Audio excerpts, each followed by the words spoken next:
18 ఎకరాల 70 సెంట్లు భూమి ప్రభుత్వ భూమిగా అది గుర్తింపు పడ్డది. దాన్ని ఆక్రమణదారులు ఆక్రమించుకొని అందులో తోముల భాస్కర్ బినామీ పేరు మీద ఒక థియేటర్ కూడా కట్టడం జరిగింది. ఆ థియేటర్ని వేరే వ్యక్తిని బినామీని పెట్టి ప్రభుత్వాన్ని మోసం చేసి రుణం తీసుకొని ఆ థియేటర్ కట్టడం జరిగింది.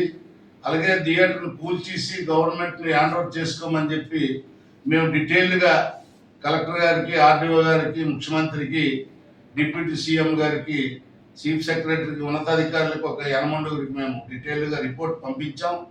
దాని మీద కలెక్టర్ గారు స్పందించి వెంటనే ఎంక్వైరీ చేసి న్యాయం జరిపిస్తాం, తప్పనిసరిగా మేము చర్యలు తీసుకుంటాం ఎంతటి వారైనా అని చెప్పి చెప్పడం జరిగింది.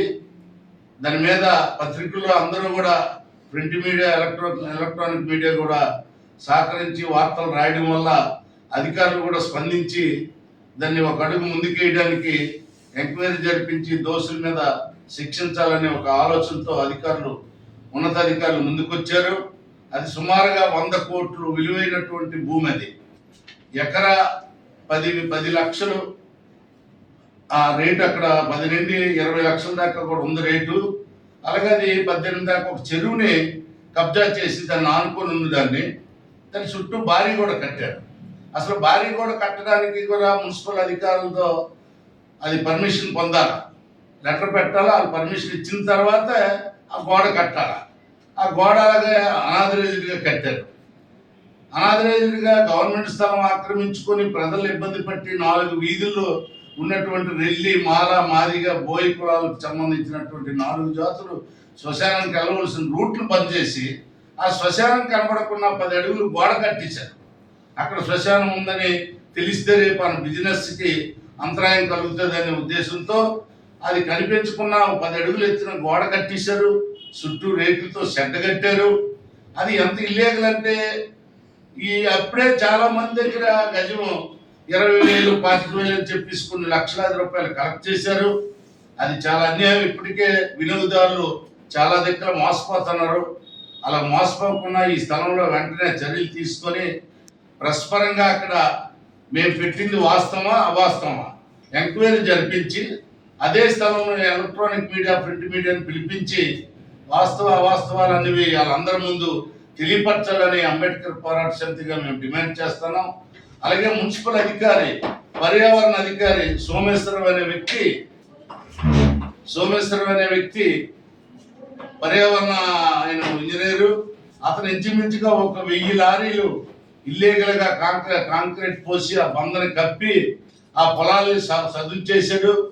అది మున్సిపల్ టౌన్ ప్లానింగ్ అధికారి మీద, ఆ సోమేశ్వరరావు పర్యావరణ అధికారి మీద కూడా చర్యలు తీసుకుని వాళ్ళు సస్పెండ్ చేసి ఎంక్వైరీ జరిపించాలని మేము డిమాండ్ చేస్తున్నాం. మన తహసీల్దార్ గారు ఎక్కడైతే వెంచరేశారో ఆ వెంచరికి ఆయన బంధువు కాబట్టి ఆయన మొటేషన్ సర్టిఫికేట్లు కానీ ఆర్డర్స్ కానీ ఇచ్చి మీరు యథేచ్ఛగా కట్టుకోవచ్చని గవర్నమెంట్ స్థలంలో 1000-1500 లారీలు మట్టి పోస్తే కప్పితే ఏ కేసులు పెట్టలేదు, ఎటువంటి యాక్షన్ తీసుకోలేదంటే ఖచ్చితంగా మున్సిపల్ అధికారులు, రెవెన్యూ అధికారులు, రియల్ ఎస్టేట్ వారి దగ్గర రెడ్డి రమేష్ దగ్గర డబ్బులు కక్కుర్తిపడి ప్రజలకు చెందవలసినటువంటి భూముల్ని చెందకుండా చేసి గవర్నమెంట్ని మోసం చేసి ఇటు ప్రజలను మోసం చేశారు. కాబట్టి వెంటనే వాళ్ళు సస్పెండ్ చేసి ఎంక్వైరీ చేయాలని చెప్పేసి మేము డిమాండ్ చేస్తున్నాం.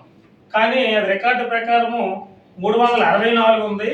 పాత 60 అనే మనం ఆఫీస్లో అడిగితే రికార్డులో దొరకటం లేదు. ఆ ఎఫ్ఎం కూడా చింపివేయడం జరిగింది అందులో. అదేవిధంగా అది ముందు 276 చెరువు ఉంది. ఆ చెరువు పెద్ద చెరువు. అది దానికి ఆనుకొని ఏ వెంచర్ కూడా మనం అది బఫర్ జోన్ కింద ఎవరైనా దాన్ని గుర్తిస్తారు. తహసీల్దార్ అవని, ఆర్డీఓ గారు అవని బఫర్ జోన్కి పర్మిషన్స్ ఇచ్చి కాంపౌండ్ వాల్ కట్టడానికి పర్మిషన్ ఇవ్వడానికి అక్కడ లేదు. బఫర్ జోన్కి ఇన్ని అడుగులు అని, ఇన్ని మీటర్లు అని వదిలే పరిస్థితి ఉంటుంది.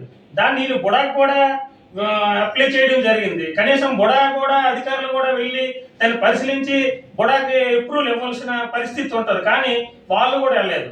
మరి లోకల్ సర్వేరు, ఎంఆర్ఓ గారు కూడా వీళ్ళు ముటేషన్ పెట్టే ముందు ముటేషన్ ఇప్పుడు గత 30 సంవత్సరాల నుంచి అదే పాస్ పుస్తకాలు లేవు. కానీ మొటేషన్ తహసీల్దార్ ఎలా మొటేషన్ పెట్టించారు, ఆ మొటేషన్ ఎలాగంది తహసీల్దార్ మరి వెళ్ళి చూడవలసిన పరిస్థితి ఉంది. మరి అదే విధంగా అది జరాయితీ అయినట్లయితే గత 30 సంవత్సరాల నుంచి ప్రభుత్వ భూమి కింద నమోదు అయ్యేలాగా ఉంటుంది, దాన్ని కూడా ఒకసారి ఆర్డీఓ గారు పరిశీలించి చూడాలి.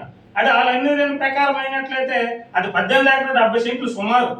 దానిలో ఎస్సీలకు సంబంధించి రెల్వీది అవ్వచ్చు, పాకివీది అవ్వచ్చు, అలాగే ఎస్సీ మాల కులస్తులు అవ్వచ్చు, అది శ్మశాన వాటికి. అది ఆ శ్మశాన వాటికి కూడా ఏ పొలం నుంచి కానీ దాని నుంచి వెళ్ళేటప్పుడు వీళ్ళు దారి అనేది దాని కాంపౌండ్ వాళ్ళు వేయడం జరిగింది. అంటే మేము ఎస్సీ వాళ్ళని కానీ మేము ఎక్కడైనా చనిపోయినట్లయితే మా శ్మశానానికి వెళ్ళడానికి దారి కూడా లేదు, అందులో అది శ్మశానం ఉంది. ఆ శ్మశానం ఉందని ఎక్కడైనా కస్టమర్లకు తెలిస్తే కొండరేమోనని దాన్ని చుట్టూ కాంపౌండ్ వాళ్ళు కట్టడం జరిగింది. అలాగే సాంబి గారు చెప్పినట్టుగా రికార్డులు అన్ని కూడా కలెక్టర్ గారు దీన్ని కలెక్టర్ గారే చూడాలి. ఎందుకంటే ఇక్కడ ఉన్నటువంటి అధికారులు లోకల్ ఉన్నటువంటి ఈ రియల్ ఎస్టేట్ వీళ్ళకి అమ్ముడుపోయి ఉన్నారని మాకు సమాచారం ఉంది. కాబట్టి కలెక్టర్ గారు దీన్ని కలెక్టర్ గారు వచ్చి దీన్ని పరిశీలించి పూర్తిగా ఆర్డీఓ గారితో ఎంఆర్ఓ గారితో కలెక్టర్ గారు మాట్లాడి మున్సిపాలిటీ అధికారులతో కూడా కలెక్టర్ గారు మాట్లాడి తగు చర్య తీసుకోవాలని మేము అంబేద్కర్ పోరాట సమితి నుంచి డిమాండ్ చేస్తూ ఉన్నాం. అదే ఏదైతే వెంచర్ ఉందో అది సుమారు 10 కోట్ల రూపాయలకి ఈరోజు వెళ్తుంది. గజం 2600 గజాల ఎకరాకు వచ్చినట్లయితే రమారామే అది 10 ఎకరాలు వీళ్ళు వెంచర్ వేశారు. 10 ఎకరాలు వెంచర్ వేస్తే 30,000 గజాలు సుమారు అక్కడ ఉంది, కొన్ని కోట్ల రూపాయలు విలువ చేస్తుంది. అది ఒకసారి దాన్ని కూడా దృష్టి పెట్టాలని కలెక్టర్ గారికి మా అంబేద్కర్ పోరాట సమితి నుంచి డిమాండ్ చేస్తున్నాం. అందరికీ నమస్కారం అండి.